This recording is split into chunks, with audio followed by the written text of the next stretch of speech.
one another, love one another, yeah, love one another, that's what we'll do. Love one another, love one another, with a love like no other that we found in you.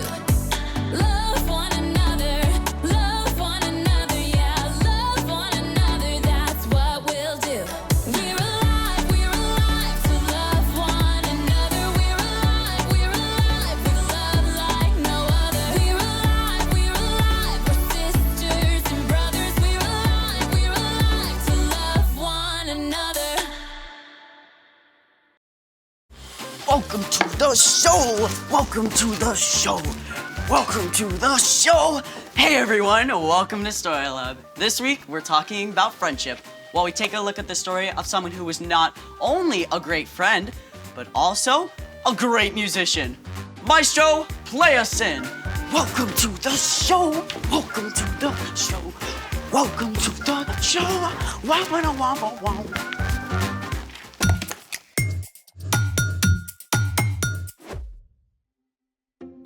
Hey, I'm Skylar. And I'm Sebastian. Sebastian, what's taking so long?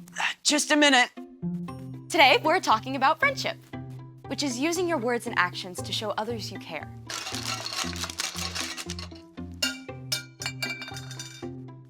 You okay? No worries. Normally, Sebastian and I would be out here together, but Sebastian promised he was putting together something really awesome and fun.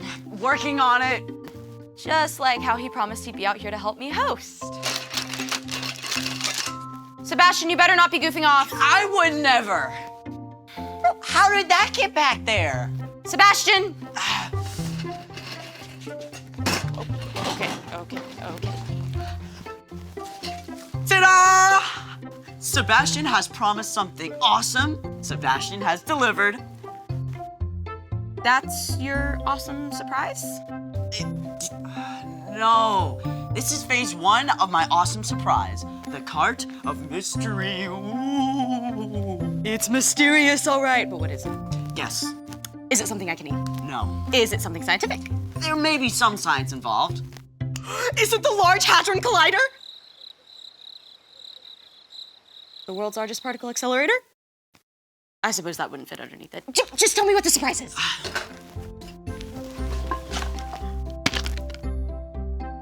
That's it? I know it doesn't look like much, but we gotta put it together first. Okay then, Let's make it! Assembly stations ready? Did you read the instructions? I gotta say, this does look kind of cool. Great, let's get started. First up, supplies. If you're following along at home, you're going to need 2 craft sticks, a wide rubber band, 2 smaller rubber bands, a straw, and a pair of scissors.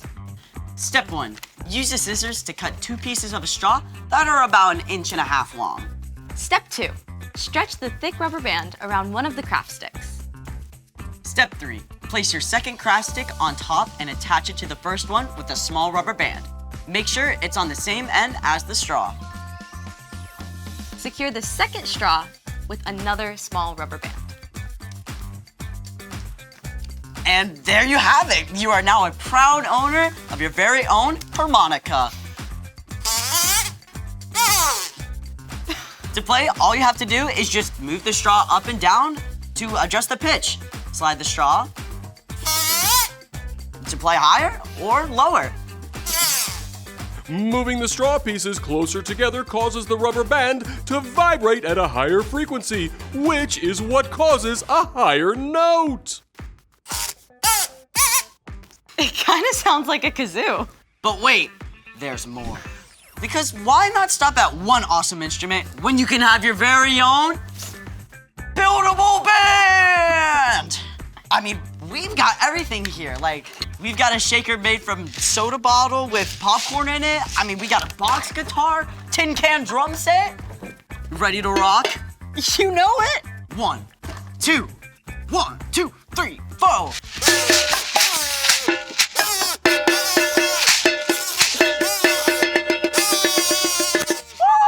Thank you, Story Lab! Gotta say, you promised something awesome and fun, and you did not disappoint. I always keep my promises. Mostly. But speaking of promises, it's time for... The story before the story. Today, we're in the books of 1st and 2nd Samuel, which tell the story of David, who was called a man after God's own heart. While David was still a boy, God chose a man named Saul to rule over Israel. But Saul didn't listen to God. So, God sent the prophet Samuel to anoint David as a sign that he would one day be king of Israel. Though David started out as a shepherd, he caught Saul's attention when he faced down a huge giant.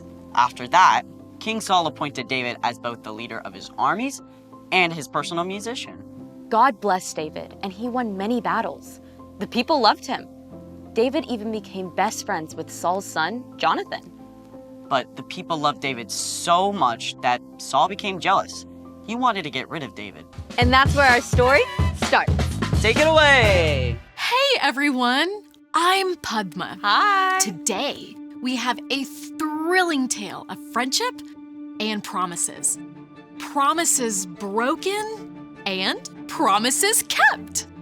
As David grew in popularity, King Saul became so jealous that he gave orders for David to be killed. As David's best friend, Jonathan ran to warn David. My father is looking for a chance to kill you.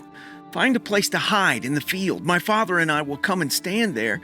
I'll speak to him about you, and then I'll tell you what I find out.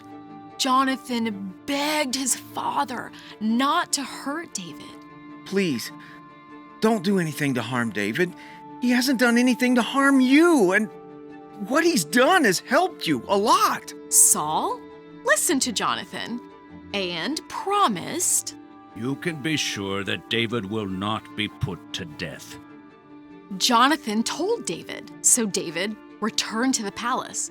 But Saul didn't keep his promise. One night, Saul's jealousy of David became so great that he picked up a spear and hurled it at David. Soon after, David went to find Jonathan. What have I done? What is my crime that your father's trying to kill me? Never! My father wouldn't kill you. He promised. I'm telling you the truth. Look, tomorrow's the new moon feast. Talk to your father while I hide in the field. If he's not trying to kill me, come and tell me. But if he is... I'll let you know. I promise. But in return, please, always be kind to me as long as I live, and never stop being kind to my family. I promise. Jonathan kept his promise. He returned to his father and discovered that Saul really did want to kill David. And the moment he found out, he warned his friend so David could flee far away. Years passed. David escaped Saul again and again until one day, Saul and Jonathan were both killed during a battle. David was heartbroken over the death of his best friend. He mourned for days, but eventually, David was made king in Saul's place. When David was king, he remembered the promise he made to take care of Jonathan's family. My friend Jonathan is gone. Is there anyone still left of his household? God has been very kind to me, and I would like to be kind to that person as well. Jonathan's son Mephibosheth is still alive. He's unable to walk because of an injury he received as a child. Bring him here, so I can keep my promise to Jonathan and show him the Lord's kindness. David had Mephibosheth brought to the palace and welcomed him with open arms. Who am I that you should pay attention to me? Don't be afraid. You can be sure that I will be kind to you because of your father, Jonathan. I'll give you all the land that belonged to your grandfather, Saul, and I'll always provide whatever you need. Some people looked down on Mephibosheth because he couldn't walk, but David made Mephibosheth a permanent member of his royal household, keeping the promise he made to his friend Jonathan all those years before. The end. Okay, that was pretty epic. I know, right? So, what's our part in the story? Well, to start with, we can remember how God has always kept promises to us. God promised to send us a Savior, and then followed through by sending Jesus. And just as Jonathan and David kept their promises to each other, we can make sure to keep our promises to our friends as well. Keeping your promises helps build trust between you and your friends. It can help friendships grow. Right. Like, say you borrow a toy or a game from a friend and promise to give it back the next day. Make sure you don't accidentally leave it at home. Speaking of, here's the pen you lent me. Thanks. Or say you promise to let your friend pick the next game when you guys play together. Even if you really don't like the game your friend chooses, it's important to keep your promise and give him a turn. I think you've got it. See you next time. Bye. So here's the thing. Friends keep their promises. Can I promise you a musical outro? How about we just sing something instead? Yes! So long, farewell, auf Wiedersehen, good night. We hate to go, But that's our show, all right. And now it's time for us to say goodbye. Thanks for joining us in the Story Lab. See you next time.